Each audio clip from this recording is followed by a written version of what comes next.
East, you have made the case that how the U.S. government responds in this ceasefire period says something about President Biden's commitment to human rights more broadly. And last Sunday, you wrote a piece in the New York Times that said the U.S. must stop being an apologist for the Netanyahu government. Since you wrote that, the president has been very supportive of Israel. Do you think the administration is being an apologist for the Netanyahu government?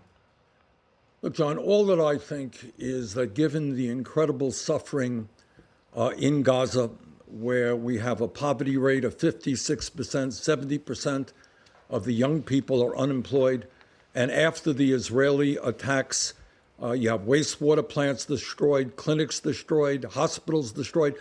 I think the United States has got to develop an even-handed approach to the Israeli-Palestinian conflict. We have to be pro-Israel, but we have to be pro-Palestinian. And I hope and believe the president understands that. And I was delighted to see that he is moving forward to try to rebuild with the international community rebuild Gaza after all of that destruction.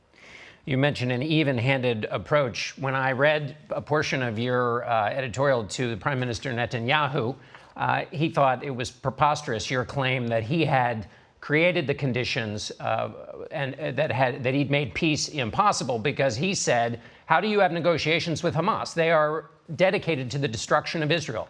President Biden again said that this week when he said, until the region says unequivocally they acknowledge the right of Israel to exist as an independent Jewish state, there will be no peace. How do you have an even-handed approach to terrorists who want to destroy Israel? Well, what you have got to do is also understand that over the years, the Netanyahu government has become extremely right-wing, and that there are people in the Israeli government now who are overt racists. You have in West Jerusalem people being evicted from their homes. Tremendous pressure on people within Israel, the Arab community, as well as Gaza. So you have a very difficult situation. You have Hamas, a terrorist group. You have a right-wing Israeli government, and the situation is getting worse. And all that I'm saying is that the United States of America has got to be leading the world in bringing people together, not simply supplying weapons to kill children in Gaza. This last series of attacks killed 64 children and destroyed a large part of the infrastructure of Gaza in a community that has already been one of the most uninhabitable territories in the world. You have put forward legislation that would delay the sale of military equipment to Israel. Would you also put the same kind of conditions you'd like to see on that aid to Israel, on any aid the U.S. gives through the UN or otherwise to the Palestinians, to make sure that Hamas doesn't get any of it? Absolutely. Look, Hamas is a terrorist, corrupt, authoritarian group of people, and we have got to stand up to them. But once again, our job is not simply to put more and more military support for Israel. It is to bring people together. And we can't do it alone. We need the international community. But that's what I think we need to be doing. Let me ask you about how this has played out here at home. The Anti-Defamation League says there were 193 reports of anti-Semitic incidents this week, up from 131 the previous week. So that's during this period while the crisis began.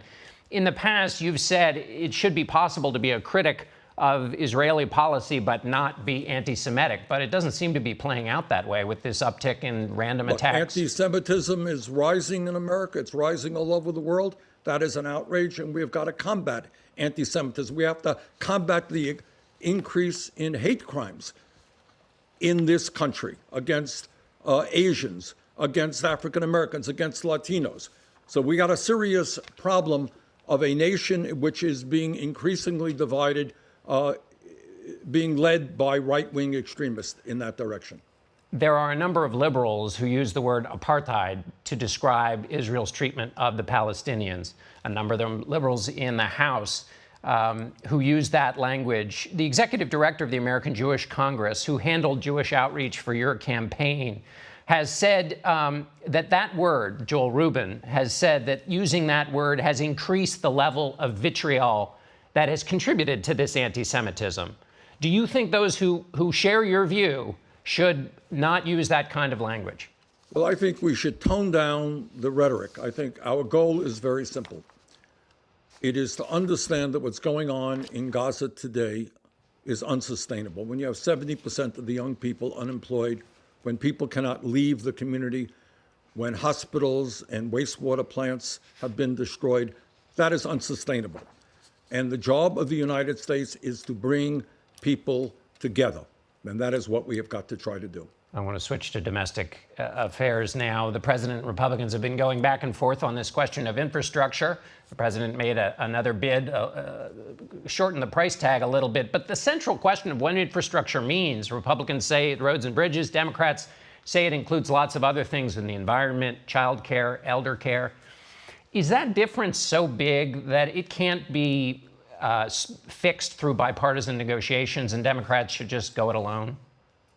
Well, look, I think most working class Americans understand that for the last 40 years, what the government has done is cater to the needs of the wealthy and large corporations. Rich are becoming much richer, while real wages for average American workers have gone nowhere over the last many, many decades. And I think what we have got to do now, John, is start paying attention to a struggling middle class, a struggling working class. What does that mean? It means that at a time when half of our people are living paycheck to paycheck, we have got to create millions of good paying jobs. That is rebuilding roads and bridges. We've talked about that forever. But it is also having to deal with the existential threat of climate. How do you not deal with climate when the scientists tell us that the very future of the planet is in peril? And furthermore, when I think about infrastructure, of course it means education. How do we lead the world unless we have, in a competitive economy, world economy, the best educated workforce in the world? Of course it means childcare. Of course it means healthcare. And I think we've got to expand Medicare to cover dental, eyeglasses, hearing aids. And of course it means dealing with income and wealth inequality. So in 30 seconds we have less, Senator. With ambitions like that, which the president shares, how do you do it through a bipartisan process? Aren't you going to have to go through reconciliation just with Democratic votes? That's probably right. And I think that's what the American people want. We would like bipartisanship, but I don't think we have a seriousness on the part of the Republican leadership to address the major crises facing this country. And if they're not coming forward, we've got to go forward alone. All right, Senator Bernie Sanders.